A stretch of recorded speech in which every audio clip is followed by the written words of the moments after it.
1987, Montana.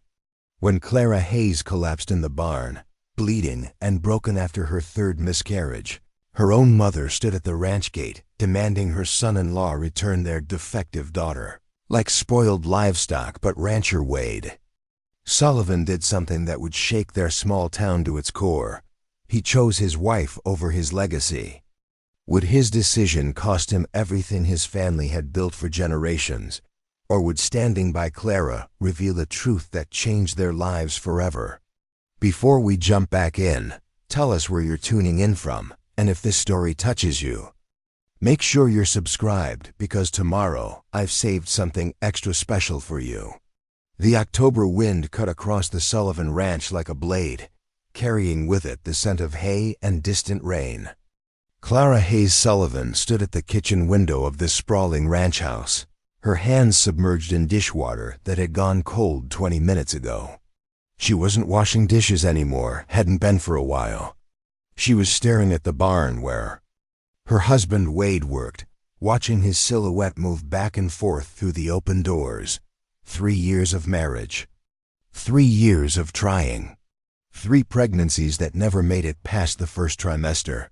The doctors in Billings had been clinical about it. Some women's bodies just aren't built for carrying to term. Dr. Morrison had said, his voice professionally sympathetic but detached. There are options, of course. Adoption, surrogacy, though that's complicated legally. Or you could simply accept that motherhood might not be in the cards. Accept it. As if accepting the death of a dream was as simple as accepting a dinner invitation. Clara pulled her hands from the water and dried them on her apron, the same apron her mother-in-law Margaret had worn for 30 years before passing it down.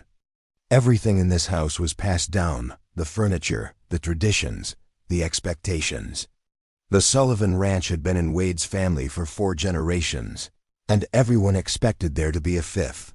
Everyone except her body, apparently. The phone rang, shrill and insistent.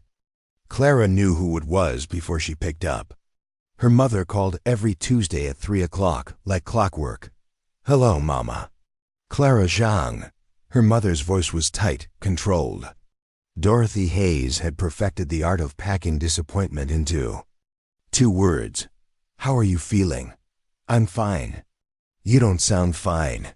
You sound tired." Clara pressed her fingers to her temple.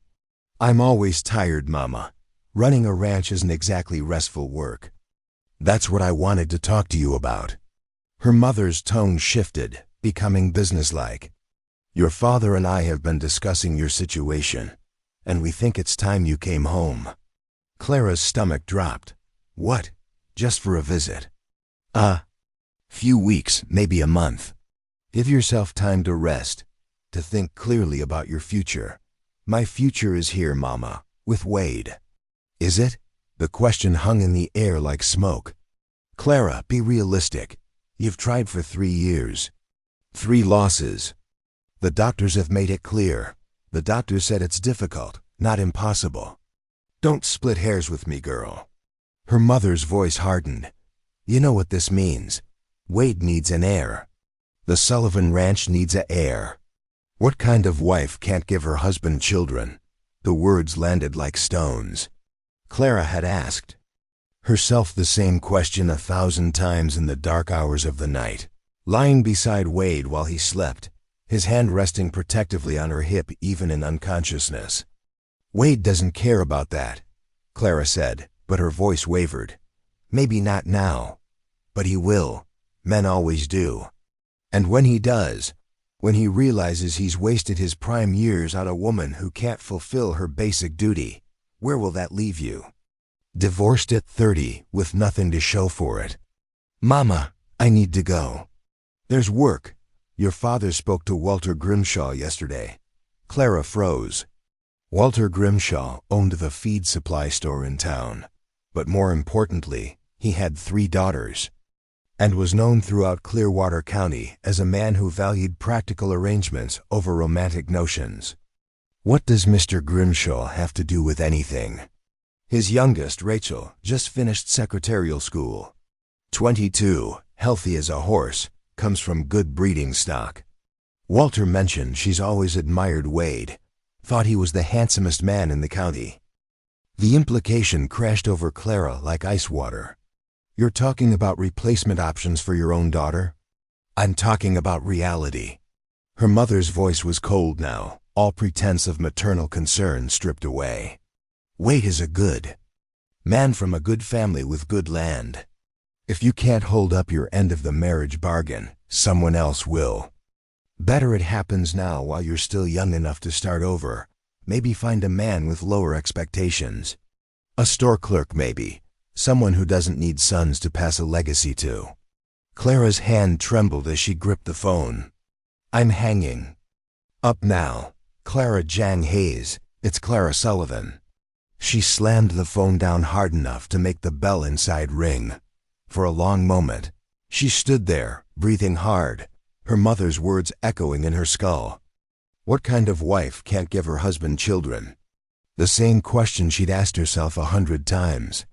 1,000 through the window, she saw Wade emerge from the barn, his tall frame silhouetted against the afternoon sun. He was laughing at something his ranch hand, Tommy Blackwood, had said, his head thrown back in that genuine way he had. Wade laughed with his whole body. It was one of the first things she'd loved about him. They'd met at a church social 5 years ago. She'd been visiting her aunt in Clearwater, and Wade had been dragged there by his mother, who was convinced her son would die a lonely bachelor if she didn't intervene. Clara had been standing by the punch bowl, trying to avoid the aggressive matchmaking attempts of various church ladies when Wade had appeared beside her.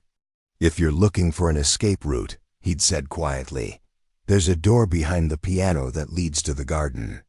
I've used it 3 times already tonight. She'd looked up at him, up quite a way, since he was 6'3" to her 5'5", and seen the mischief in his green eyes. 3 times? They keep finding you? I keep coming back. My mother's threatened to disinherit me if I don't. Make an effort. He'd smiled then, that crooked smile that made one corner of his mouth lift higher than the other. But I figure if I'm going to make an effort, it should be with someone who looks as miserable as I feel. She'd laughed, actually laughed, for the first time in weeks. That's your opening line. Shared misery? Is it working? It had been. They'd spent the rest of the evening in the garden, talking about everything and nothing. He'd told her about the ranch, about his dreams of expanding the cattle operation, and maybe getting into horse breeding. She'd told him about her love of reading, her secret ambition to maybe write something someday, though she'd never admitted that to anyone else. Why keep it secret? He'd asked. Because women from families like mine don't become writers. We become wives and mothers. He'd looked at her seriously then. What if you could be both? That question had lodged itself in her heart. What if she could be both? Except now it turned out she couldn't be either. Clara turned away from the window and walked through the house, her footsteps echoing on the hardwood floors Wade's grandfather had installed. Every room was filled with Sullivan history photographs of stern-faced ancestors, furniture built by hand, quilts stitched by generations of Sullivan women. The weight of all that history pressed down on her shoulders. In the bedroom, she caught sight of herself in the mirror above the dresser. She looked older than 27. The stress of the last year had carved lines around her eyes and mouth. Her dark hair, once thick and glossy, had lost some of its luster. Her hazel eyes looked tired. She looked like a woman who was failing at the one job she was supposed to do. The sound of the front door opening snapped her out of her spiral. Wade's boots on the hardwood, heavy and familiar. "Clara, you in here?" She took a breath, smoothed her apron, tried to arrange her face into something normal. Bedroom. He appeared in the doorway, bringing with him the smell of hay and horses and honest work. His dark hair was mussed, his chambray shirt was stained with dirt and sweat, and he'd never looked more handsome to her. "Tommy's heading into town for supplies. You need anything?" He paused, his eyes sharpening as he looked at her. "What's wrong?" "Nothing. I'm fine." He crossed the room in 3 long strides and cupped her face in his calloused hands, tilting her head up so she had to meet his eyes. Try again. And this time don't lie to your husband. The tears came then, hot and sudden and humiliating. She tried to turn away, but he held her gently, firmly, refusing to let her hide. Mama called, she managed. She wants me to come home. For a visit? No, for good. The words came out in a rush. She thinks I should leave you. She thinks I'm wasting your time because I can't, because we can't. Stop. His voice was quiet but commanding. He pulled her against his chest, wrapping his arms around her. Just stop. She's right though. Everyone knows it. The whole town probably knows it by now. Wade Sullivan married a woman who can't give him children. What kind of rancher's wife? The best kind. He pulled back enough to look down at her, his green eyes fierce. The kind who gets up at dawn to help with the feeding. The kind who spent last winter nursing a dozen sick calves back to health. The kind who makes the best apple pie in 3 counties and doesn't let me eat it all in one sitting, even though I try. The kind who reads to me at night from those books she loves, even when I fall asleep halfway through the chapter. That's not enough. You need a son. The ranch needs, I need you. He said it with such finality that it stopped her protests cold. Clara, look at me. Really look at me. Do I look like a man who's unhappy with his wife? She searched his face looking for the lie, the hidden resentment, the regret. She found none of it. What she found was love, pure and uncomplicated. But the legacy, she whispered. 4 generations. 5 generations if we're lucky. 6 if we're really blessed. But if it ends with me, he shrugged, then it ends. I'm not going to sacrifice my marriage, my wife, my happiness for the sake of satisfying dead men I never met. Your father, my father is dead, Clara. He's been dead for 7 years. And you know what his last words to me were? Take care of your mother, and marry someone who makes you laugh. That's it. Not preserve the family name or give me grandsons. He wanted me to be happy. Clara closed her eyes. Everyone else. Preparing and narrating this story took us a lot of time, so if you are enjoying it, subscribe to our channel. It means a lot to us. Now back to the story. Everyone else can mind their own damn business. There was steel in his voice now. This is our marriage, our life, our choice. Not your mother's. Not the town gossips.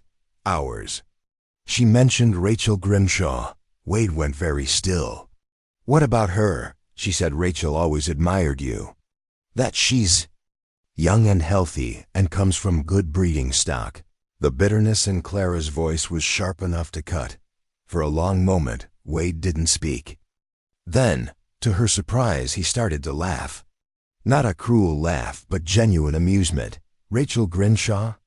The girl who tried to poison her sister's cat because it got more attention than she did? The one who told everyone in Sunday school that I was secretly engaged to her because I helped carry groceries to her father's truck once? He shook his head. Your mother's really scraping the bottom of the barrel if she thinks Rachel Grimshaw is an upgrade. Despite everything, Clara felt a smile tug at her lips. You're not taking this seriously. I'm taking it very seriously. I'm seriously amazed that your mother thinks I'd trade my intelligent, capable, beautiful wife for Rachel Grimshaw. The girl still counts on her fingers. Wade. No, Clara. Listen to me. He took both her hands in his. I chose you. Not your womb. Not your ability to produce heirs. You, the woman who challenges me, who makes me think, who makes me want to be better than I am. If we never have children, that'll hurt. I won't lie about that, but losing you would destroy me. Do you understand?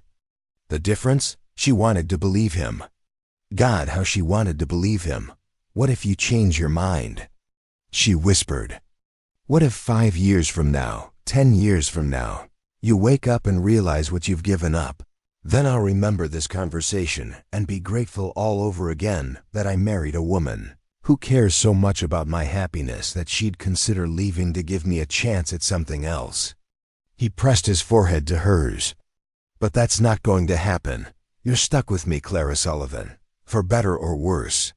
Through sick calves and failed harvests and, he paused, his voice catching slightly, and losses that break our hearts, all of it, together. The tears came again, but different this time. Relief maybe, or hope. Or just the overwhelming emotion of being truly deeply loved by someone who saw all her flaws and chose her anyway. I love you, she said, and meant it with every fiber of her being. I love you too. He kissed her forehead, then her cheeks, then her lips, gentle and reverent. Now are you going to call your mother back and tell her to stuff her opinions? Or should I do it? Clara actually laughed, watery and weak but real. I'll do it. She's less likely to hang up on me. Coward, strategic thinker. He grinned and released her, stepping back. I need to get cleaned up before dinner. Tommy said there's a storm coming in tonight, so we'll need to make sure the livestock are secured. You okay if I'm late? I'm okay. He studied her for another moment, as if assuring himself that she really was okay, then nodded and headed for the bathroom. Clara stood there for a long moment after he left, her hands resting on her flat stomach, feeling the familiar ache of loss and longing. 3 pregnancies, 3 failures. The doctor's words. Some women's bodies just aren't built for carrying to term. But Wade's words echoed louder. I chose you. She walked back to the kitchen, picked up the phone, and dialed her parents' number. Her mother answered on the second. Ring, Clara? Did you think about what I said? I did, Mama. And here's what I have to say. Clara took a deep breath. My marriage is none of your business. My body is none of your business. And if you ever suggest again that my husband should replace me like a broken appliance, I will hang up this phone and you won't hear from me for a very long time. Are we clear? The silence on the other end was shocked, absolute. Clara Zhang, it's Clara Sullivan. And I mean what I said. She hung up before her mother could respond, her heart pounding but her hands steady. Through the window, she could see the storm clouds gathering on the horizon, dark and heavy with rain. But inside the house, inside her marriage, she felt something else. Not quite peace, not yet. But maybe the beginning of it. Wade was right. They would face whatever came together. The losses, the disappointments, the judgments of small-minded people who thought they knew what made a good marriage, a good life. They would face it together, and maybe, just maybe, that would be enough. The storm hit just after midnight, violent and sudden. Clara woke to the sound of rain hammering against the bedroom window, and Wade already pulling on his jeans in the darkness. Stay in bed, he said quietly. Just checking on the horses. But she was already up, reaching for her own clothes. I'm coming with you. He didn't argue. That was one of the things she loved about him. He never treated her like she was fragile, even when the whole world seemed determined to. They ran through the downpour to the barn, their boots splashing through puddles that hadn't existed an hour ago. Inside, the horses were restless, stamping and snorting.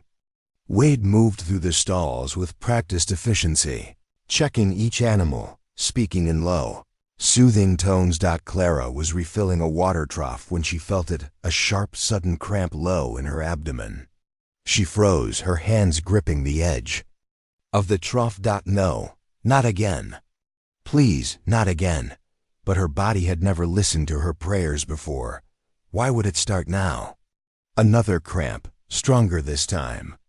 She gasped, and Wade's head snapped up from the stall where he was checking on their mare juniper. Clara, I'm fine. The lie came automatically, but he was already moving toward her. You're pale as a ghost. His hand went to her elbow, steadying her. What's wrong? Nothing, I just... The third cramp doubled her over, and she felt the warm wetness between her legs. The same sensation she'd felt twice before. Oh God. Wade caught her as her knees buckled. I'm getting you to the hospital. Wade. The storm. I don't care if it's the apocalypse. I'm not losing you. He scooped her up like she weighed nothing and carried her toward the truck. The drive to Billings Memorial Hospital was a blur of pain and fear, and Wade's voice, steady and calm, telling her to breathe, telling her she was going to be okay, telling her he was right here and he wasn't going anywhere. But Clara knew the truth. Her body was doing what it always did, rejecting the possibility of new life. The emergency room was bright and cold, and smelled like antiseptic. Dr. Morrison appeared, his face professionally sympathetic, and Clara wanted to scream at him. She was so tired of that look, that carefully practiced expression that said I'm sorry for your loss, without actually having to feel the loss himself. Wade stayed by her side through all of it.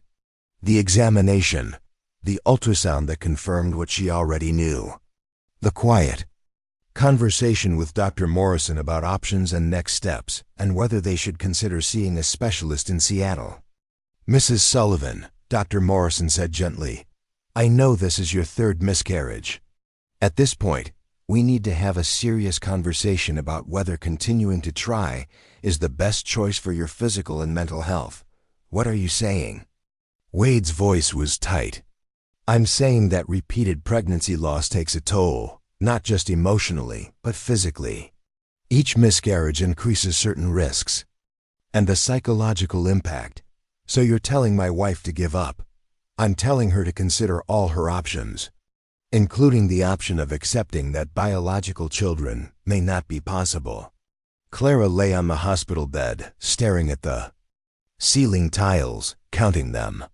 27 tiles in her line of vision. 27 white squares with little holes in them. She focused on those holes, counted them too. Anything to avoid focusing on the hollowness inside her. Can I take her home? Wade asked. I'd like to keep her for observation for a few hours. Make sure the bleeding stabilizes. But yes, you should be able to leave by morning. After Dr. Morrison left, Wade pulled a chair up beside her bed and took her hand. She couldn't look at him, couldn't bear to see the disappointment he must be feeling, no matter how well he hid it. Clara, look at me. She kept her eyes on the ceiling. 27 tiles, each one identical to the last. Please. The word broke something in her. She turned her head, expecting to see regret or anger or frustration. Instead, she saw grief raw and unguarded. He was crying, tears running down his face, not bothering to wipe them away. I'm sorry, she whispered. I'm so sorry. Don't, his voice cracked. Don't apologize for something you can't control. 3 times, Wade. 3 times I've failed. You haven't failed at anything. Your body is going through something neither of us understands. That's not failure. That's just cruel luck. They sat in silence for a long time, holding hands in that sterile hospital room while the storm raged outside. Somewhere down the hall, a baby was crying. The sound felt like a knife twisting in Clara's chest. What if we stopped trying? She said finally. Wade looked at her, his eyes red-rimmed. Is that what you want? I don't know what I want anymore. I'm just tired, Wade. So tired of hoping and losing and hoping again. Maybe Dr. Morrison is right. Maybe it's time to accept reality. Reality is that I love you. Everything else is negotiable. But the ranch has survived droughts and floods and economic depressions. It'll survive not having a 5th generation Sullivan to run it. Tommy's been talking about wanting to buy his own place someday. Maybe we could work something out with him, or we could sell it, or, he squeezed her hand, or we could adopt, or foster, or just be the crazy aunt and uncle who spoil everyone else's kids rotten. There are options, Clara, lots of them. And not a single one requires you to keep putting yourself through this. She wanted to believe him. Wanted to believe that a life without children could be enough. But the weight of expectation, her mother's voice, The judgment she saw in town, the legacy of 4 generations, pressed down on her chest like a stone. "Your mother would have hated me," Clara said. Wade blinked, surprised by the change of subject. "What?" "Your mother, Margaret. She would have hated that her son married someone who couldn't give her grandchildren."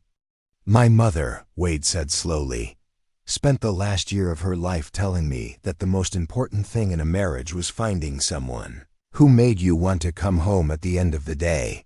She said everything else was just details. Easy to say when you have 3 healthy children." She also said that her biggest regret was spending so much time worrying about what other people thought that she almost missed out on actually living her life. Wade leaned forward. "My mother would have loved you, Clara, because you make me happy. That's all she ever wanted from me." The nurse came in then to check Clara's vitals, interrupting the moment. By the time she left, the conversation had shifted to practical matters: when they could leave, what medications Clara needed, follow-up appointments. They drove home as the sun was rising, painting the Montana sky in shades of pink and gold. The storm had passed, leaving everything washed clean and glistening. The ranch looked peaceful in the early morning light, almost idyllic, but as they pulled up to the house, Clara saw something that made her stomach drop. Her father's truck was parked in the driveway. "Oh no," she breathed. Wade's jaw tightened. "Want me to handle this?" "No, this is my fight." They walked into the house together and found both of Clara's parents sitting at the kitchen table. Her mother, Dorothy, was rigid with disapproval. Her father, Robert Hayes, looked uncomfortable but determined. "Clara." Her mother stood. "We came as soon as we heard." "Heard what?" Clara's voice was flat. "About your episode last night. Betty, Morrison's sister, works at the hospital. She called us this morning. Of course she did. In a county this size, everyone knew everyone's business within hours." "We're fine," Wade said firmly. "Thank you for your concern, but we're not here to see you." Dorothy's eyes stayed fixed on her daughter. "We're here to take Clara home where she belongs. I am home." "This place is killing you," her mother's composure cracked. "Can't you see that? Every month you stay here, every month you keep trying and failing, you're destroying yourself. For what? For a man who should have had the decency to let you go after the first miscarriage." "Careful," Wade said, his voice dangerously quiet. "Or what? You'll throw us out? This is about our daughter's welfare. She's suffered 3 miscarriages trying to give you what you want. What I want is my wife, healthy and happy, that's it." Robert Hayes finally spoke. "Mr. Sullivan, we appreciate that you care for our daughter. But the fact is, she's not suited for this life. The physical demands of ranch work, the stress of trying to conceive, the isolation out here, it's too much. She needs to be somewhere she can recover, somewhere she can have a fresh start." "A fresh start?" Clara's voice rose. "You mean somewhere I can hide my shame? Somewhere I can pretend this never happened and maybe find some other man with lower expectations?" "That's not what we meant," her father began. "That's exactly what you meant. Mama made it perfectly clear on the phone. I'm defective, damaged goods. Better to cut your losses and try again with someone more functional." Dorothy's face flushed. "Don't be dramatic. We're trying to help you. By telling me to abandon my husband? By suggesting he'd be better off with Rachel Grimshaw? He would be. And so would you. Clara, please." Her mother's voice broke. "You're my daughter. I carried you for 9 months. I raised you. I know you, and I know this situation is breaking you. Come home. Just for a few months. Give yourself time to heal and think clearly." "I am thinking clearly." Clara moved to stand beside Wade, their shoulders touching. "Clearer than I have in months, actually. You know what I realized last night in that hospital?" Her parents waited. "That I have 2 choices. I can spend the rest of my life apologizing for my body's limitations and letting other people's expectations define my worth. Or I can accept that I'm more than just a womb with legs. I'm a person. A whole, complete person who has value beyond her reproductive capacity. Of course you have value, her mother started. Then stop treating me like I don't. Stop acting like my only purpose is to produce babies for my husband's legacy.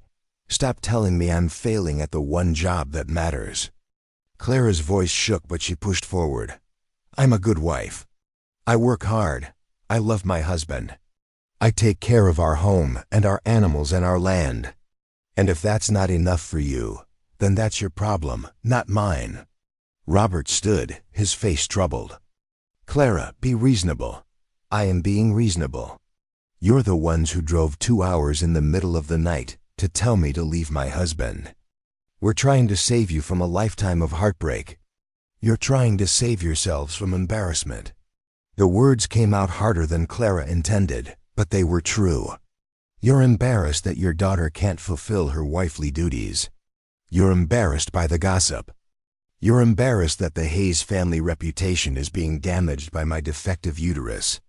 Well, I'm sorry that my medical condition is inconvenient for your social standing, but I'm not leaving my husband to make you feel better. The kitchen fell silent. Dorothy's face had gone white, then red. Robert looked stricken. If that's how you feel, Dorothy said stiffly, then I suppose there's nothing more to say. I suppose not. Her parents gathered their things in icy silence. At the door, Robert paused and looked back at Wade. You'll regret this, he said, both of you. When you're 50 and alone and the ranch is falling apart because there's no one to pass it to, you'll wish you'd made different choices. Maybe, Wade said, but at least we'll have made them together. After they left, Clara stood at the kitchen window and watched their truck disappear down the long driveway. She felt simultaneously lighter and heavier, free of their judgment. But weighed down by the finality of the confrontation, Wade came up behind her and wrapped his arms around her waist, resting his chin on top of her head. You okay? Ask me in a few days. Fair enough. They stood like that for a long time, watching the sun climb higher in the sky, watching their land wake up. In the distance, the cattle were moving toward the water trough. Closer to the house, Tommy's truck appeared, ready to start the day's work. Life went on. It always did.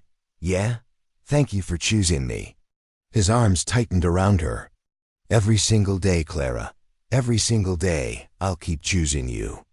And in that moment, standing in their kitchen with the morning light streaming through the windows and the man she loved holding her close, Clara finally believed him. The road ahead would be hard. There would be more losses, more grief, more judgment from people who thought they knew better. But they would face it together, and maybe, just maybe, that would be enough. 6 weeks passed before Clara realized that the town of Clearwater had chosen sides, and most of them hadn't chosen hers. It started small. Mrs. Patterson at the general store, who'd always been friendly, suddenly couldn't meet Clara's eyes when she came in for supplies. The cashier, young Jenny Coleman, fumbled with the change and whispered an apology that seemed to carry more weight than a simple transaction error warranted. Then there was church. The Sullivan family had occupied the same pew for 4 generations, 3rd row from the front right side. But the Sunday after her parents' visit, Clara found the Grimshaw family sitting there. Walter Grimshaw with his wife Patricia and their 3 daughters, including Rachel, who wore a dress that was entirely too tight and smiled at Wade with predatory sweetness. Excuse me, Wade said, his voice carrying across the sanctuary. You're in our seats. Walter stood, unapologetic. Church seating isn't assigned, Sullivan. We got here first. You got here first to a seat you've never sat in before. On the exact Sunday after you've been gossiping about my wife all over town. The church had gone silent. Reverend Thomas hovered near the pulpit, clearly torn between keeping the peace and staying out of it. I don't know what you're talking about, Walter said, but his smirk said otherwise. Then let me clarify. Wade's hand found Clara's and squeezed. My wife and I are going through a difficult time. A private, medical situation that is nobody's business but ours. If you have something to say about it, say it to my face. Don't hide behind petty seat-stealing and town gossip." Patricia Grimshaw stood, her face pinched with false concern. "We're not gossiping, Wade. We're worried. Everyone's worried about what this ... situation is doing to you. You're a good man from a good family, and you deserve. I have exactly what I deserve. A wife who loves me, who works beside me, who makes me happier than I knew was possible. That's what I deserve. Not your pity, and certainly not your daughter's attention." Rachel's face went scarlet. Several people in the congregation gasped. Reverend Thomas finally found his voice. "Perhaps we should all take our seats and remember that we're here to worship, not to air grievances." "Gladly," Wade said. He looked directly at Walter. "Move." For a moment, Clara thought Walter might refuse. But something in Wade's eyes, something hard and unyielding, made the older man reconsider. The Grimshaw family gathered their things and relocated to a pew near the back. Wade and Clara sat in their family pew, and the service began. But Clara couldn't focus on Reverend Thomas's sermon about forgiveness and charity. She was too aware of the whispers behind them, the sideways glances, the judgment that hung in the air like incense. After the service, they were walking to the truck when they heard footsteps behind them. "Wade, Clara, wait up." It was Samuel Brooks and his wife Diane. They'd been friends since childhood. Samuel had gone to school with Wade, and Diane had been Clara's roommate during the 1 year she'd attempted college before her father decided education was a waste of time for a woman who'd just end up married anyway. "That was quite a scene in there," Samuel said, but he was grinning. About time someone put Walter Grimshaw in his place. "Man's been insufferable since Rachel came home from secretary school, thinking she's God's gift to Clearwater County." Diane hugged Clara tightly. "How are you holding up? And I mean really, not the polite answer you give everyone else. The genuine." Concern in her friend's voice made Clara's throat tighten. "I'm managing. That bad, huh?" Diane linked her arm through Clara's. "Listen, I know things have been rough, but you've got people on your side. Me and Sam, the Johnsons from the East Pasture, Tommy Blackwood, and half the ranch hands in the county. We're not buying into the Hayes-Grimshaw alliance nonsense." "Alliance?" Wade's voice sharpened. Samuel nodded grimly. "You haven't heard? Your in-laws and the Grimshaws have been thick as thieves lately, having dinners together, meeting at the feed store. Walter's been telling anyone who'll listen that Clara should do the right thing and step aside so you can marry someone who can give you sons." Clara felt Wade's hand tighten around hers almost painfully. "He said that? Out loud? At the feed store last Tuesday? In front of about a dozen witnesses?" Samuel's expression darkened. "He also said that if Clara really loved you, she'd have already left. That she's being selfish by staying in a marriage where she can't fulfill her obligations." "I'm going to kill him," Wade said flatly. "You're going to do no such thing," Clara said, though part of her appreciated the sentiment. "That's exactly what they want. They want you to lose your temper, make a scene, prove that this situation is destroying you. We're not giving them that satisfaction." Diane squeezed her arm. "That's the spirit. Besides, the best revenge is living well. Which reminds me, we're having a harvest dinner next Saturday. Just close friends, nothing fancy. You two should come." "We'd love to," Clara said, meaning it. It felt good to know they weren't completely alone. But as they drove home, the weight of the town's judgment settled back over her shoulders. She stared out the window at the passing fields, watching the cattle graze peacefully, oblivious to human drama. "They're trying to run you out," Wade said quietly. "I know. We could leave. Sell the ranch, move somewhere no one knows us. Start fresh." Clara looked at him surprised. "You'd give up the Sullivan Ranch?" I'd give up anything for you. You know that. But this is your home, your family's legacy. 4 generations, Clara. He pulled the truck over to the side of the road and turned to face her. I need you to understand something. This ranch is land, buildings, cattle. It's important, yes, but it's not irreplaceable. You are. If staying here means watching you get torn apart by small-minded people with nothing better to do than judge choices that aren't theirs to make, then we'll go. Today. Right now. We'll pack up and be gone by sunset. She studied his face, searching for doubt or resentment. Found none. You really mean that? Every word. For a long moment, she considered it. The appeal of disappearing, of starting over somewhere where no one knew their history or their heartbreak. But then she thought about the ranch, the way the morning light hit the mountains, the sound of the horses in their stalls, the satisfaction of a hard day's work. She thought about giving that up not because they wanted to, but because other people had driven them out. No, she said firmly. No, we're not leaving. This is our home. We've done nothing wrong. We've hurt no one.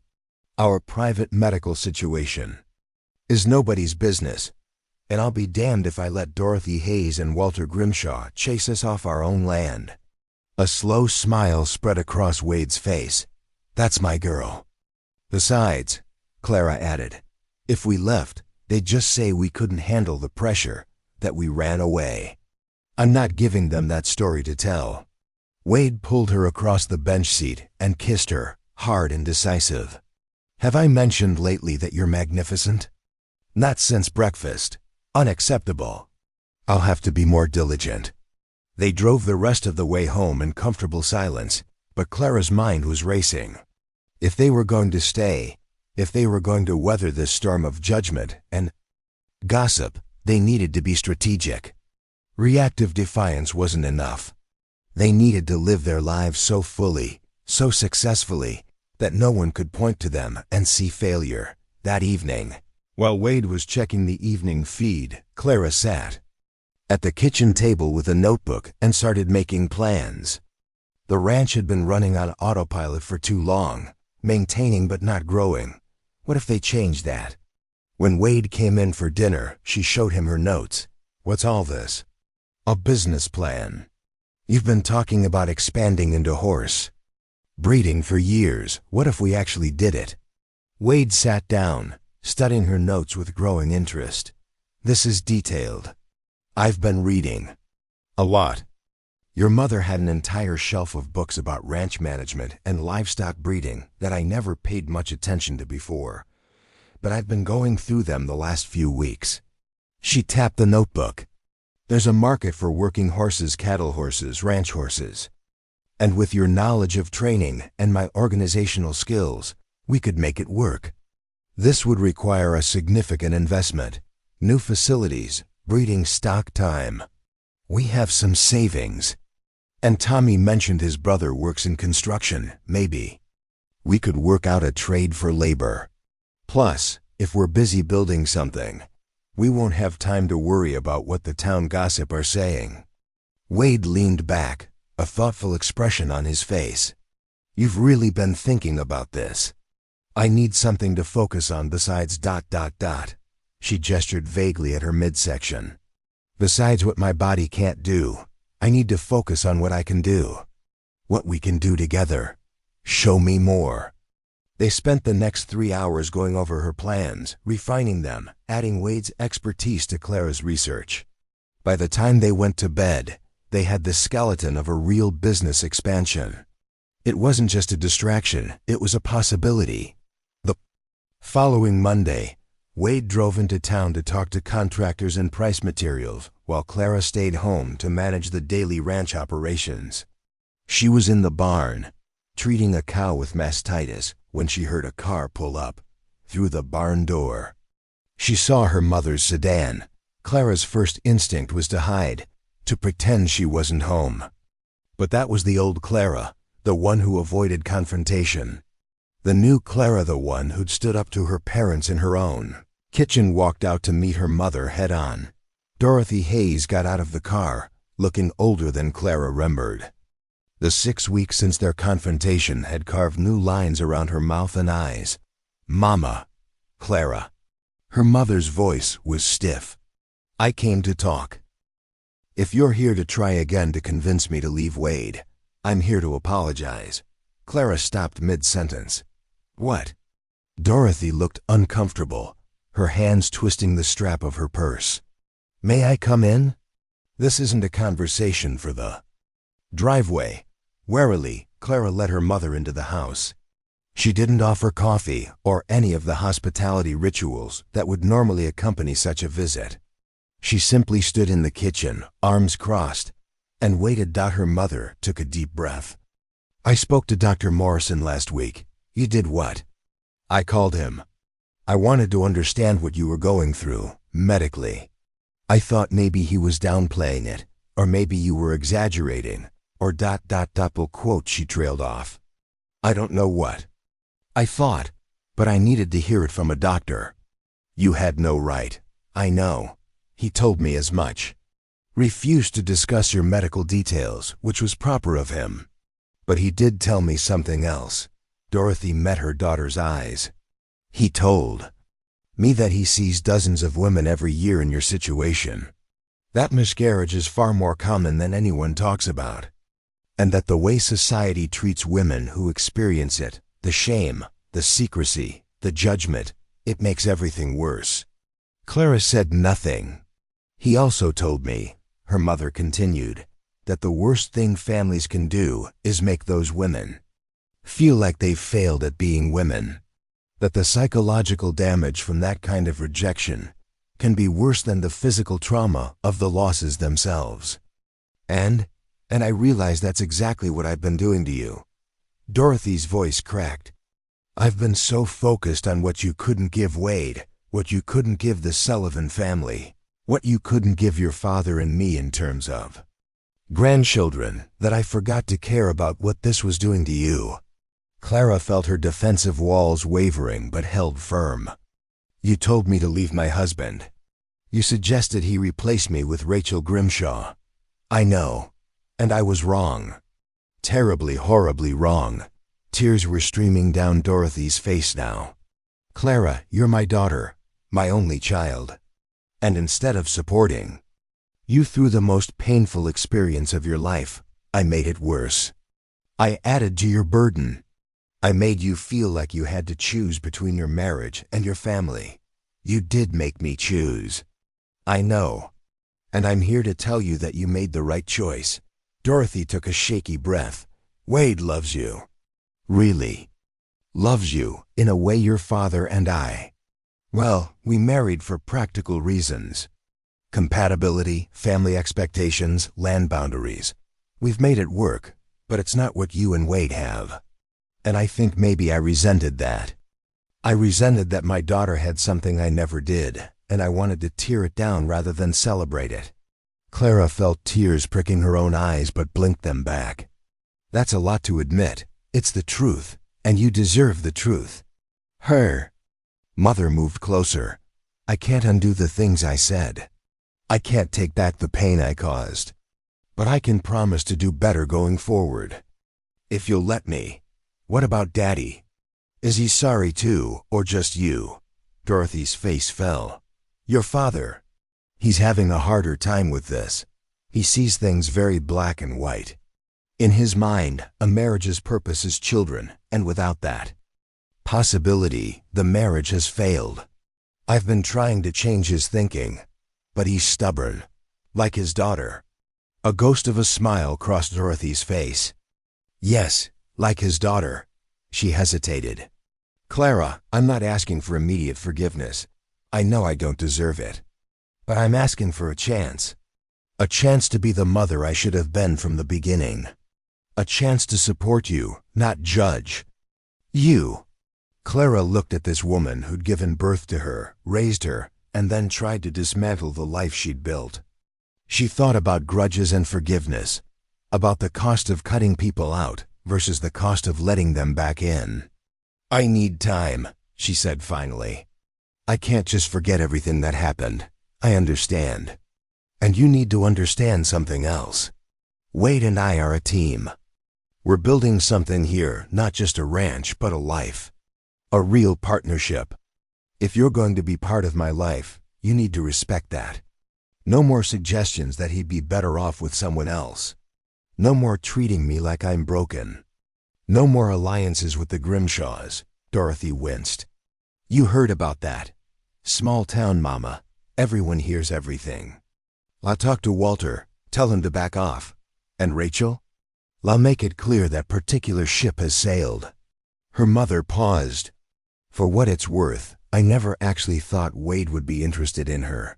She's not his type. Despite everything. Clara felt a laugh bubble up. No, she's really not. They stood in awkward silence for a moment, the weight of everything said and unsaid hanging between them. I should go, Dorothy said. Let you get back to work. But Clara? Thank you for listening. That's more than I had any right to expect. After her mother left, Clara stood in the kitchen for a long time, processing the conversation.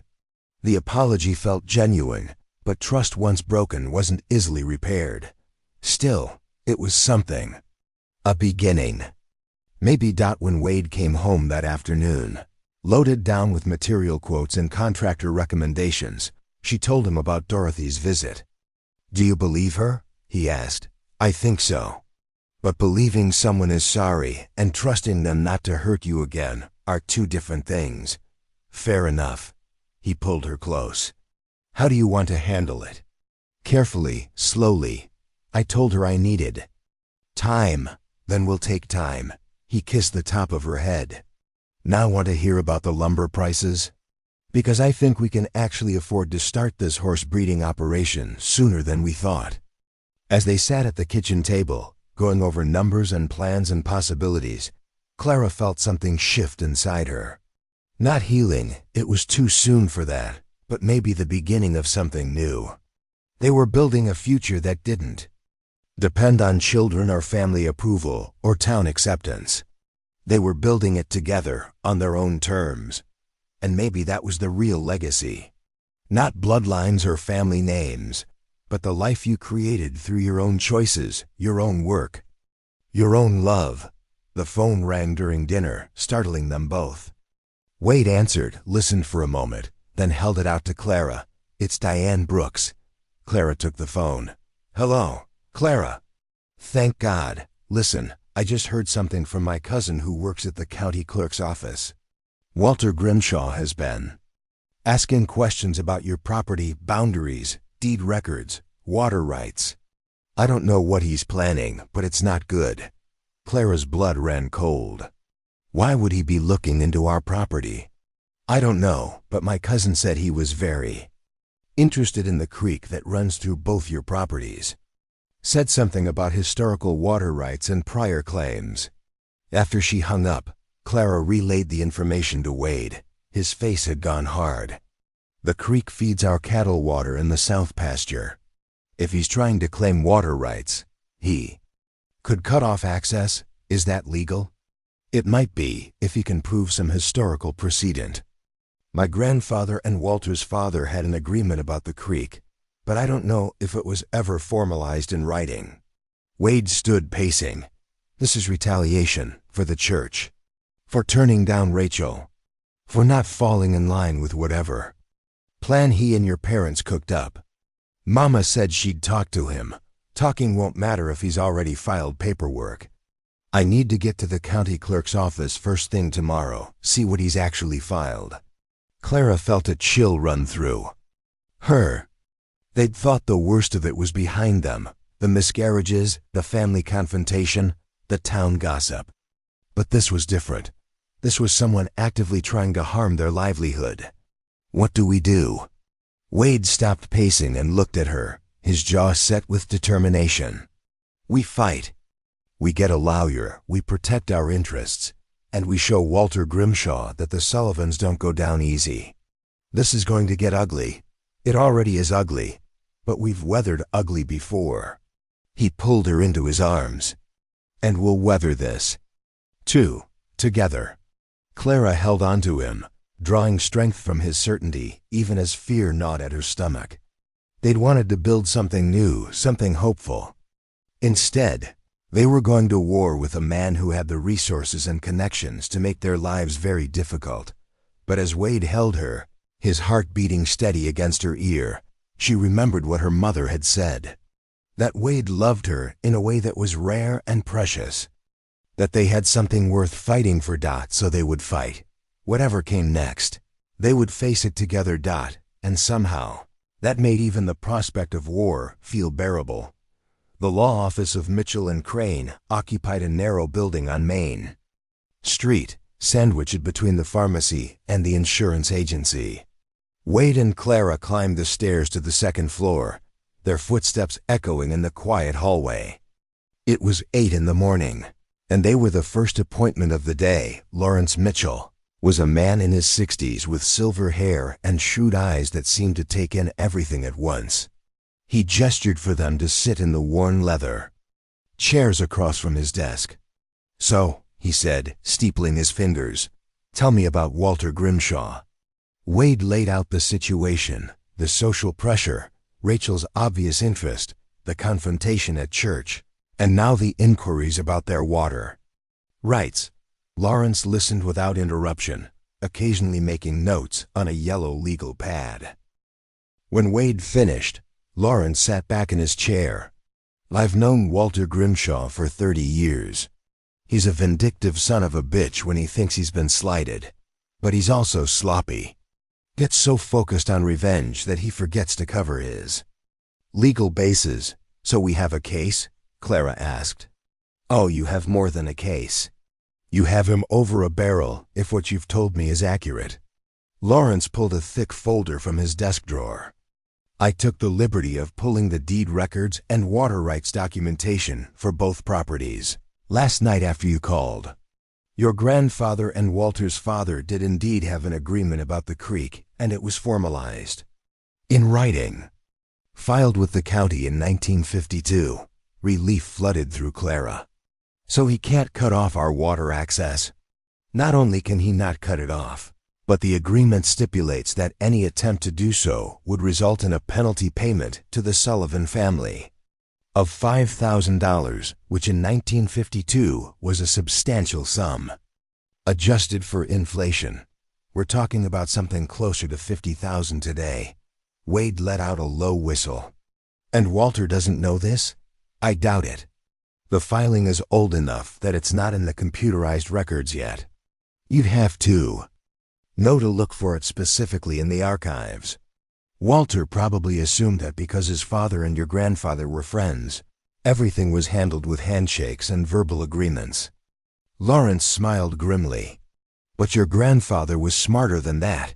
He protected his interests in writing. So what do we do?" Clara asked. "We wait. Let Walter make his move. If he tries to file for exclusive water rights or attempts to physically block your access to the creek, we hit him with the original agreement and the penalty clause. It'll cost him more than just money. It'll cost him his reputation as a fair businessman." Wade frowned. "I don't want to bankrupt the man. I just want him to leave us alone. Then we use this as leverage. A polite letter from my office reminding him of the 1952 agreement should be enough to make him back off. And if it's not ... double quote." Lawrence's smile turned. "Then we take him to court and make it very public what he tried to do and why." They left the law office feeling lighter than they had in weeks. The threat that had loomed so large the night before now seemed manageable, contained. "I wish Grandpa was here to see this," Wade said as they walked to the truck. "He'd get a kick out of knowing his paperwork from 30 years ago just saved our ranch. He sounds like he was a smart man." He was. "And be careful. Mom used to say he trusted people until they gave him a reason not to, and then he made sure to protect himself." Wade opened the truck door for Clara. "Guess that's a lesson worth remembering." They were driving home when Clara spotted her father's truck parked at the diner. "Stop," Wade pulled over. "You sure?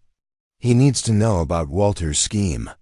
If Mama's really trying to make amends, she should know that her new best friend is trying to destroy our livelihood. Robert Hayes was sitting in a corner booth, working his way through a plate of eggs and bacon. He looked up when Clara and Wade approached, his expression guarded. "Clara, Wade, Daddy, we need to talk." Robert gestured to the empty seats across from him.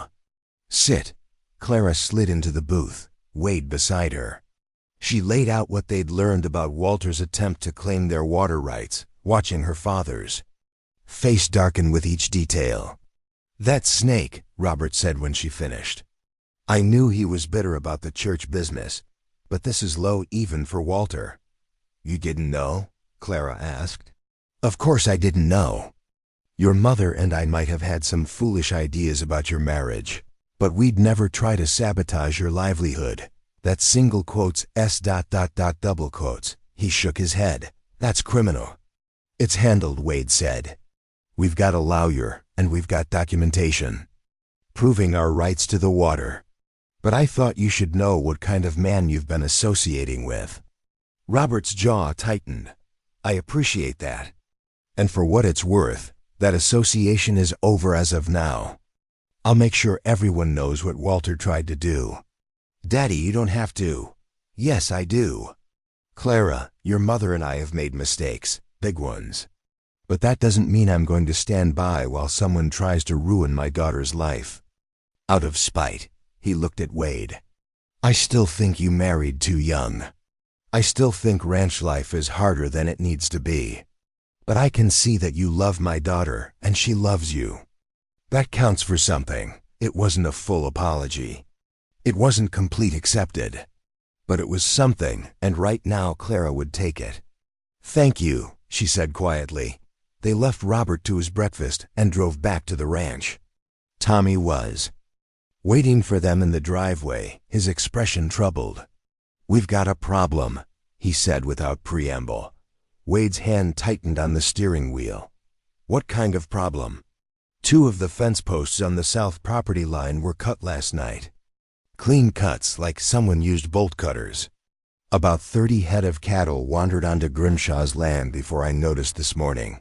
Wade's face went white, then red. "He's escalating. There's more.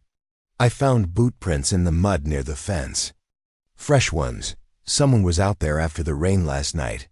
Tommy pulled a piece of paper from his pocket. "And this was nailed to the fence post." Wade unfolded the paper.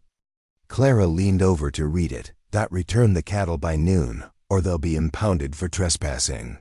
You'll pay impound fees plus damages. Vu Grimshaw. He cut our fence to let our cattle onto his land, so he could charge us for trespassing," Clara said, her voice shaking with anger. "That's insane. That's criminal," Wade corrected. He looked at Tommy. "Call Sheriff Harrison. Tell him we need him out here to document the fence damage and the boot prints. Then call Lawrence Mitchell and tell him Walter just escalated things." Significantly, Tommy nodded and headed for the house phone. Wade turned to Clara. "I need to go get our cattle before he actually does something to them. Can you? I'm coming with you." "Clara, if Walter's there, then he'll have to deal with both of us." She met his eyes. "I'm not hiding while you handle this alone. We're partners, remember?" They drove to the Grimshaw property in tense silence. The cattle were grouped near Grimshaw's barn, contentedly grazing on his grass. Walter was waiting for them, his arms crossed, his expression smug. "Afternoon, Sullivan. Come to collect your trespassing livestock. You cut my fence." Wade's voice was dangerously calm. "That's a serious accusation. Can you prove it? Boot prints, fresh cuts, and a threatening note nailed to my property." Wade stepped closer. "The sheriff's on his way to document everything. So is my lawyer." Walter's smug expression faltered slightly. "The fence was probably damaged in the storm. As for the note, I was simply informing you of the law. If livestock trespass, if you deliberately damage someone's fence to create a trespassing situation, that's destruction of property and extortion." Clara stepped forward, surprising both men. "And we have proof of the original water rights agreement from 1952. The one that says if you try to interfere with our access to the creek, you owe us $50,000 in penalties. Walter's face went purple. That's impossible. There was no written agreement. There was. Signed by your father and Wade's grandfather. Filed with the county clerk. Our lawyer has the original documents. Clara felt a fierce satisfaction at the shock in Walter's eyes. So here's what's going to happen. You're going to let us collect our cattle without charging us a dime. You're going to stay away from our property, our water rights, and our business. And if you ever try something like this again, we'll not only sue you for the penalty clause, but we'll make sure everyone in Clearwater County knows exactly what kind of man you are. You can't talk to me like that. I just did. Clara stood her ground.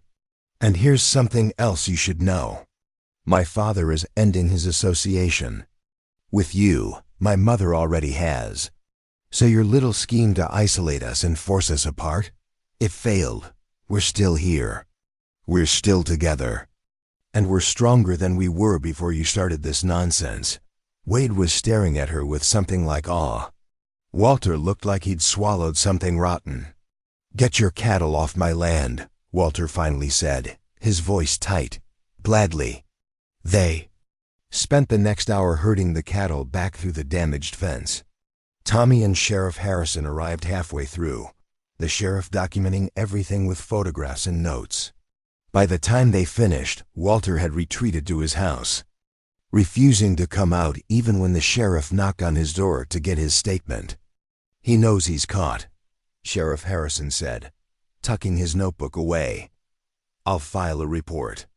If you want to press charges for property damage and attempted extortion, you've got enough evidence. Wade looked at Clara. She shook her head slightly.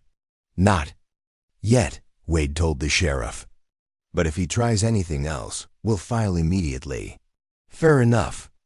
I'll let him know that when I finally get him to talk to me. The sheriff tipped his hat. You two take care. And Clara? That was quite a speech. Reminded me of your grandmother. She was a firecracker, too. After everyone left, Clara and Wade stood by the damaged fence, looking at the clean cuts in the wire. You were amazing, Wade said quietly. I was angry. You were magnificent. Standing up to Walter like that, throwing the legal facts in his face. He pulled her close. I've never been more attracted to you. Despite everything, Clara laughed. Really? This is what does it for you? Legal threats and fence repairs? Watching you refuse to be intimidated, absolutely. He kissed her, long and thorough. You're a warrior, Clara Sullivan. I'm a woman who's tired of being pushed around. Even better. They spent the rest of the afternoon repairing the fence, working side by side in comfortable silence. Tommy joined them after finishing the evening feeding, and together they reinforced not just the damaged section, but several other vulnerable points along the property line. Just in case Walter gets any more bright ideas, Tommy said, hammering in a fence post with more force than strictly necessary. That evening, Dorothy Hayes called. Clara, I heard what happened with Walter. I'm so sorry. I had no idea he was capable of something like that. Neither did we, until he did it. Your father told me he spoke with you at the diner. He also told me he's ending his friendship with Walter. I think this whole situation has made him reevaluate a lot of things. Dorothy paused. Including his views on your marriage. Is he ready to apologize? He's getting there. You know how stubborn he is. I do. I learned from the best. Her mother actually laughed at that. True enough. Listen, I wanted you to know that I spoke with Patricia Grimshaw today. Told her in no uncertain terms that if Rachel comes anywhere near Wade, she answer me personally. Clara smiled despite herself. You threatened Patricia Grimshaw? I reminded her that social standing in Clearwater is a fragile thing, and that her daughter's reputation could easily become a topic of very unflattering conversation if she doesn't learn to control herself. Mama, that's blackmail. That's protection. There's a difference. Dorothy's voice softened. I know I can't undo the damage I've caused, but I can try to shield you from further harm. If that means using some of the same social pressure tactics I used against you to now protect you, then so be it. After they hung up, Clara felt something shift in her chest. Her mother was trying, in her own complicated way. It would take time to fully rebuild trust, but the foundation was there. Over the next 2 weeks, word of Walter's scheme spread through town. The story got embellished with each retelling. By some accounts, Walter had cut down half the fence and tried to steal 100 head of cattle. By others, he'd threatened Wade with a shotgun. The truth was dramatic enough without exaggeration, but small towns loved a good scandal. The effect was immediate. Customers who'd been loyal to Grimshaw's feed store started taking their business elsewhere. Men who'd respected Walter as a businessman now avoided him at the diner. Even Reverend Thomas mentioned during his Sunday sermon that coveting thy neighbor's possessions was a sin. Looking pointedly at the Grimshaw family pew, Rachel. Grimshaw left town 3 days after the fence incident, supposedly to take a job in Helena. The rumor mill suggested she'd actually been sent away to avoid further embarrassment to the family. Clara should have felt vindicated. Instead, she mostly felt tired. Is it wrong that I don't feel good about any of this? She asked Wade one evening, as they sat on the porch, watching the sun set over the mountains. No, it means you're not vindictive. That's a good thing. I just wanted them to leave us alone. I didn't want to destroy Walter's reputation or drive Rachel out of town. They made their choices. You just refused to be their victim. Wade squeezed her hand. There's a difference between defending yourself and attacking others. You only did the first one. A week later, Samuel and Diane Brooks stopped by with news. We found a breeding stallion, Samuel announced, his eyes bright with excitement. Quarter horse, excellent bloodlines, already proven with some championship offspring. The owner's relocating to Texas and needs to sell. He's asking for a fair price. Wade straightened. How fair? Within your budget, according to the numbers you showed me last month. Samuel handed over a folder. His papers, veterinary records, performance history. I think he'd be perfect for starting your breeding program. Clara took the folder, flipping through the documentation. The horse's name was Dakota's Pride, and his lineage was impressive. When can we see him? Tomorrow, if you're interested. He's stabled at the Morrison Ranch, about an hour north. They drove up the next morning, the truck rattling over dirt roads that wound through increasingly rugged terrain. The Morrison Ranch was smaller than theirs, but immaculately maintained. In the main corral, a magnificent bay stallion pranced and snorted, showing off his powerful build and spirited personality. That's Pride, said Marcus Morrison, the owner. He was a weathered man in his 50s, his eyes sad despite his professional demeanor. Best horse I've ever owned. But my wife got a job offer in Houston that's too good to pass up, and I can't take him with me. Wade spent an hour with the horse, checking his conformation, his temperament, his training. Clara watched her husband work, saw the spark of excitement he couldn't quite hide. What do you think? She asked quietly. I think he's perfect. But Clara, this is a big commitment. The breeding program, the facilities we'll need to build, the time investment. We need something to build toward. Something that's ours, that we're creating together. She looked at the stallion, powerful and proud. Let's do it. They bought Dakota's Pride that afternoon. As they loaded him into their trailer for the trip home, Marcus Morrison shook Wade's hand. You take care of him. He's got a good heart. Temperamental sometimes, but loyal once he knows you. We'll treat him right, Wade promised. On the drive home, with the stallion secure in the trailer behind them, Clara felt something she hadn't felt in months. Hope. Not for a child, not for family approval, but for something new. A future they were building with their own hands, their own choices. What are you thinking? Wade asked, glancing over at her. That we're going to be okay, really okay. Not just surviving, but thriving. He reached over and took her hand. Yeah, we are. When they pulled into the ranch that evening, Tommy was waiting with surprising news. You've got a visitor. Been waiting about an hour. He jerked his thumb toward the house. Sitting on their porch, looking distinctly uncomfortable, was Walter Grimshaw. Wade's hand tightened on the steering wheel. Stay in the truck. Not a chance. They approached the porch together. Walter stood, his hat in his hands, his usual swagger completely absent. Sullivan, Mrs. Sullivan, thank you for seeing me. We haven't agreed to see you, Wade said coldly. State your business and leave. Walter took a deep breath. I came to apologize. What I did, cutting your fence, trying to create that trespassing situation, it was wrong, criminal, even. I let my pride and my anger get the better of my judgment, and I hurt innocent people in the process. Clara studied his face, looking. For the lie, she found only shame. You cost us time, money, and peace of mind, she said evenly. You tried to destroy our livelihood because your daughter's feelings got hurt. I know. And I'm sorry, genuinely sorry. Walter met her eyes. I've been a fool. And worse, I've been a bully. I thought I could pressure you into... Well, it doesn't matter what I thought. I was wrong, and I'm here to make it right.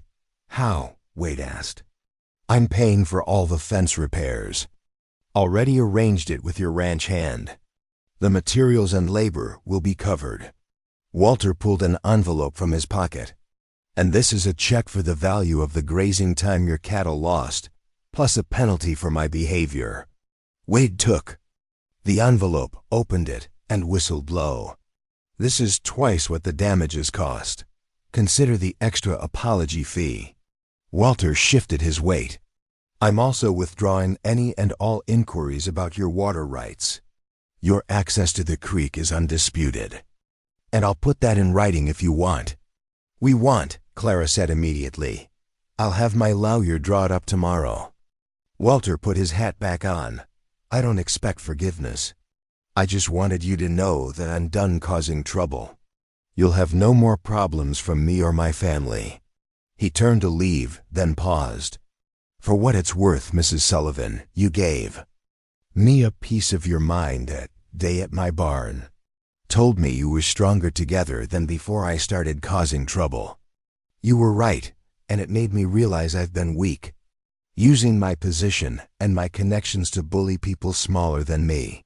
It took losing the respect of this town to make me see what I'd become. After he left, Clara and Wade stood on the porch. In silence. Did that just happen? Clara finally asked. I think it did. Do you believe him? Wade considered. Yeah, I do. A man doesn't humble himself like that unless he means it. That night, lying in bed with Wade's arm around her, Clara thought about everything that had changed in the past 2 months. The losses, the fights, the threats, the reconciliations. They'd been tested in ways she never imagined, and they'd survived, more than survived. They'd grown stronger. Wade? I'm happy. Right now at this moment, I'm actually happy. He pulled her closer. Me too, sweetheart. Me too. And for the first time in a long time, Clara believed that happiness might actually last. 8 months. Later, Clara stood in the newly constructed breeding barn, watching Dakota's Pride interact with the 3 mares they'd acquired over the spring. The stallion was magnificent in the morning light, his coat gleaming, his movements confident and powerful. He's settling in well, Tommy said, leaning against the stall door. Got a good temperament for stud work. Patient but assertive. Wade says we should have our first foals by next spring. Clara ran her hand along the smooth wood of the stall. Everything in this barn was new, built with their own savings, their own planning, their own sweat. Hard to believe we pulled this off. You two have been unstoppable. Between the breeding program and the improvements to the cattle operation, this ranch is in better shape than it's been in 20 years. It was true. The Sullivan Ranch had transformed over the past months. New fencing, updated equipment, a thriving breeding program, and a reputation for quality that was drawing interest from ranchers 3 counties over. They'd done more than survive the crisis with Walter Grimshaw. They'd used it as fuel to build something better. Clara's phone buzzed. A text from Wade. "Come to the house. Something you need to see." She found him in the kitchen, a letter spread on the table in front of him. His expression was unreadable. "What is it?" "Letter from a lawyer in Bozeman. Apparently my Uncle Dad's younger brother Richard passed away last month." Clara sat down. "I didn't know you had an uncle." "Neither did I, really. He and Dad had a falling out before I was born. Something about the ranch, about inheritance. Mom mentioned him once or twice, but always changed the subject quickly." Wade pushed the letter toward her. "Turns out Richard made quite a bit of money in real estate development, and he left everything to me." Clara read the letter twice, her eyes widening.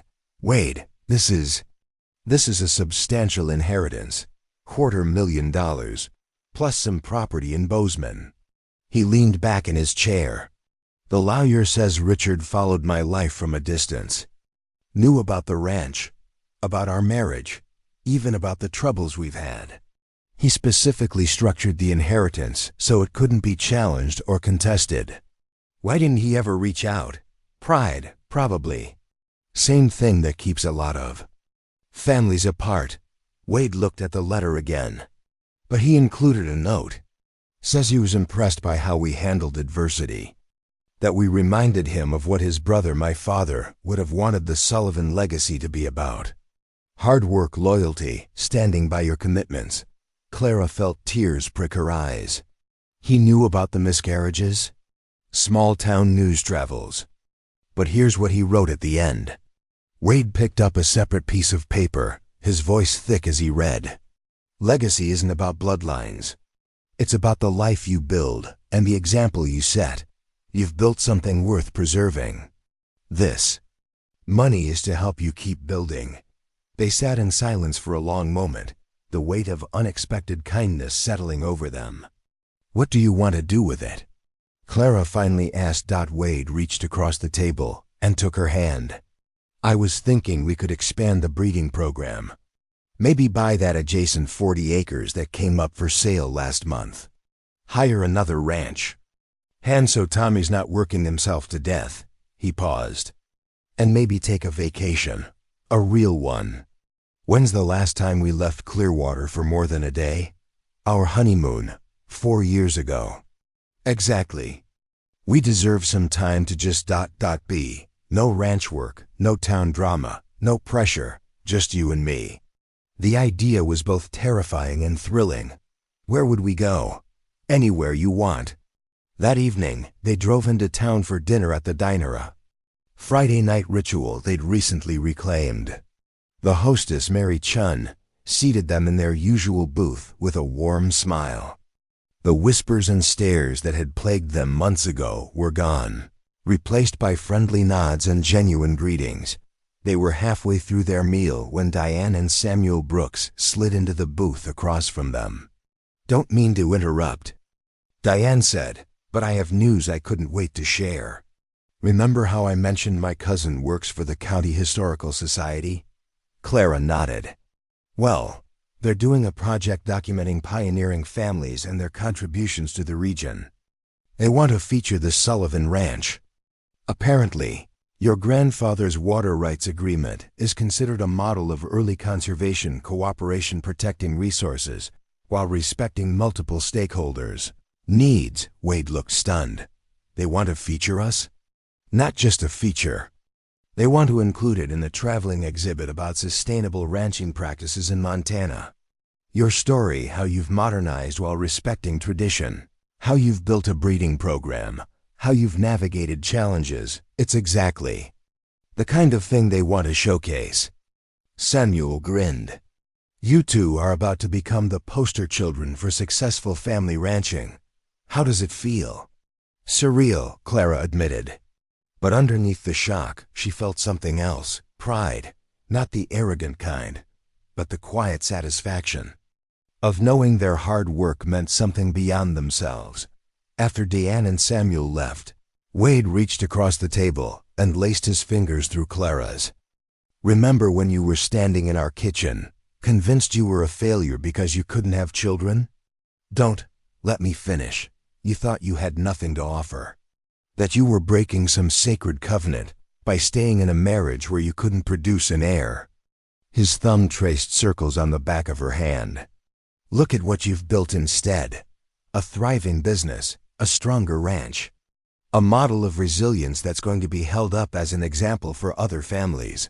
Tell me that's not a legacy." Clara felt tears slip down her cheeks. "It's not what we expected." "No, it's better.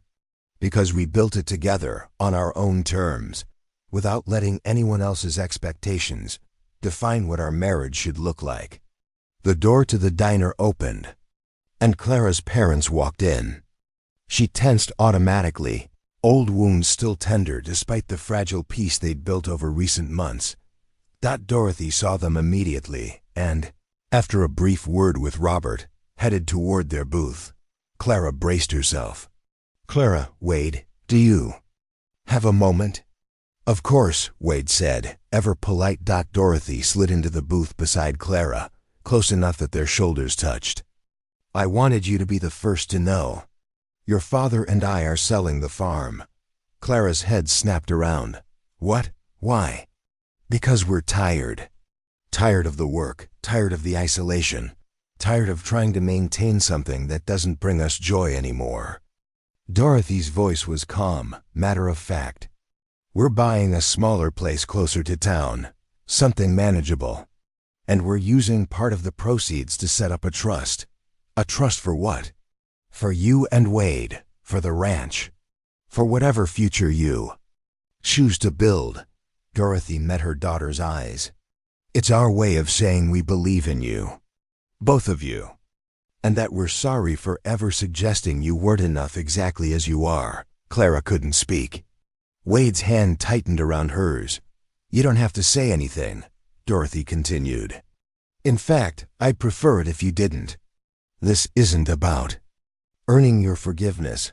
I know that will take time, if it comes at all. This is about doing what I should have done from the beginning. Supporting my daughter's choices, respecting her marriage, trusting that she knows what's best for her own life."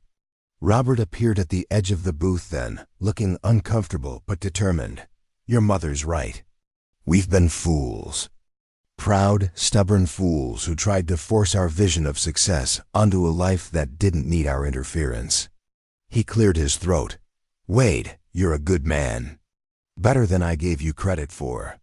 You've stood by my daughter through trials that would have broken a lesser marriage.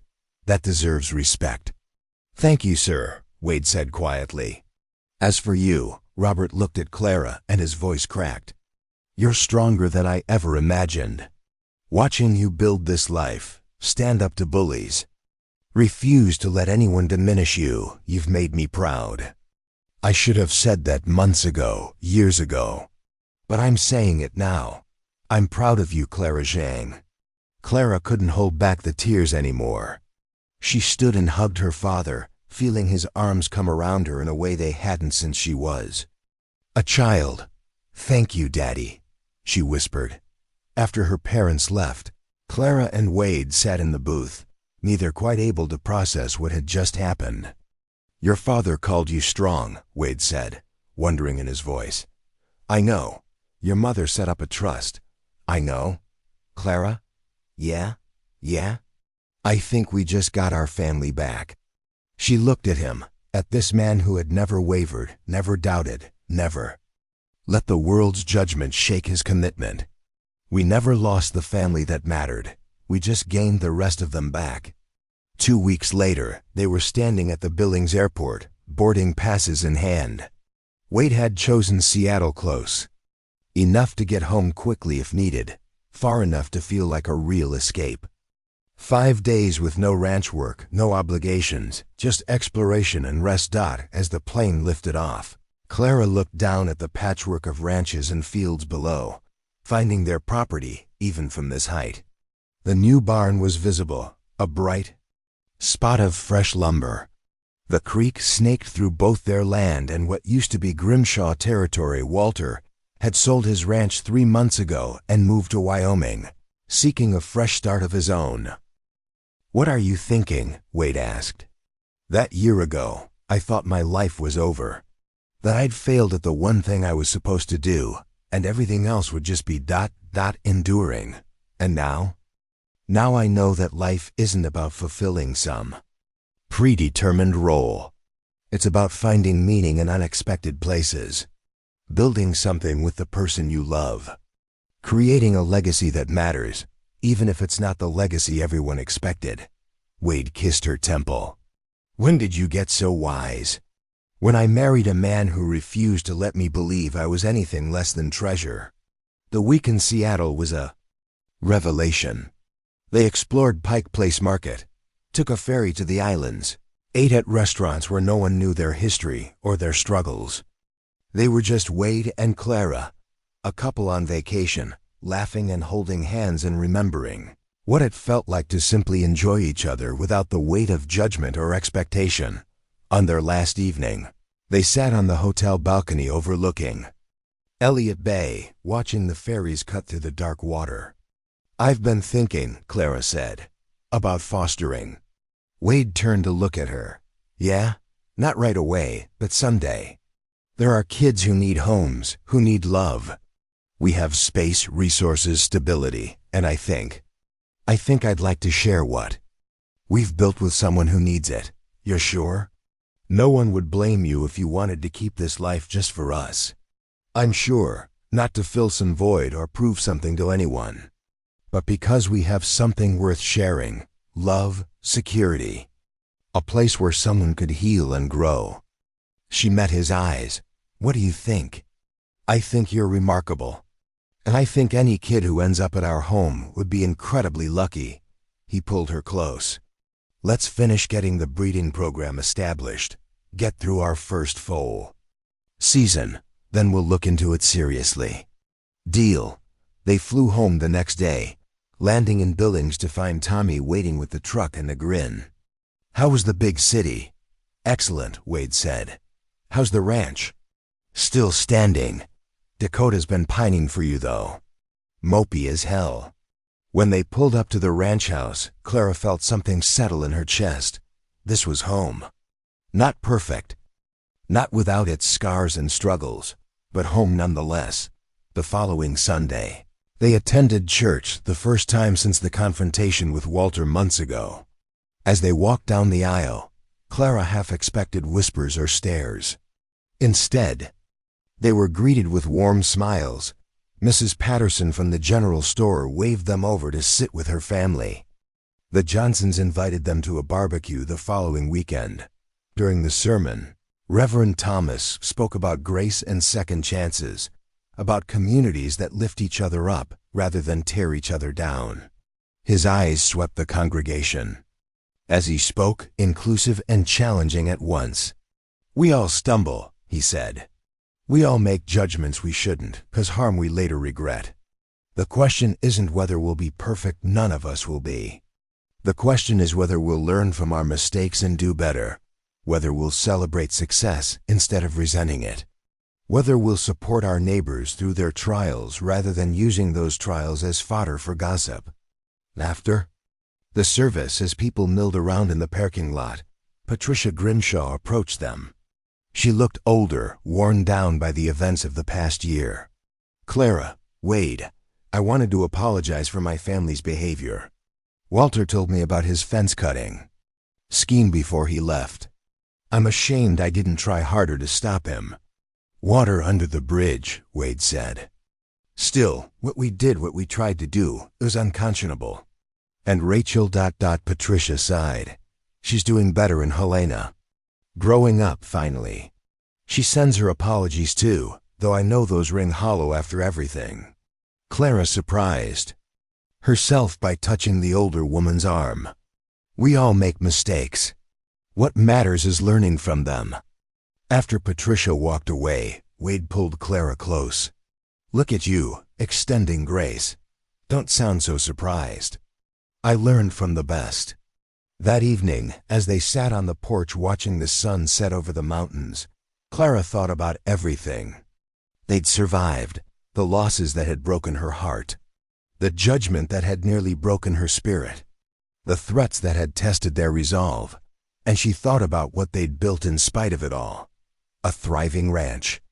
A breeding program that was already drawing interest from across the state. Reconciliation with her family. Respect from their community. And most importantly, a marriage that had been forged in fire and emerged stronger than steel. Wade? If you could go back and change anything, the miscarriages, the drama, all of it, would you? He was quiet for a long moment. No, because changing any of it might change where we ended up, and where we are right now. This partnership, this life we've built, this version of you who knows exactly how strong she is. I wouldn't risk losing any of that. Clara leaned her head on his shoulder, watching the last light fade from the sky. In the barn, Dakota's pride whinnied, settling in for the night. In the distance, cattle lowed. Closer, the crickets began their evening symphony. This was their legacy. Not a son to carry on the Sullivan name, but a life built with intention and love. Not bloodline, but commitment. Not what others expected, but what they'd chosen for themselves. And as the stars began to appear over the Montana mountains, Clara understood with perfect clarity that she was exactly where she was meant to be. Not in spite of her struggles, but because of them. Not less than she'd hoped to be, but more than she'd ever imagined possible. She was Wade Sullivan's wife. She was a rancher, a businesswoman, a survivor, a fighter. She was a daughter, friend, partner. She was not defined by what she couldn't do, but celebrated for everything she could. She was, in every way that mattered enough, more than enough. She was treasure. And finally, beautifully, completely, she believed it. Up next, you've got 2 more standout stories right on your screen. If this one hits the mark, you won't want to pass these up. Just click and check them out. And don't forget to subscribe and turn on the notification bell so you don't miss any upload from us.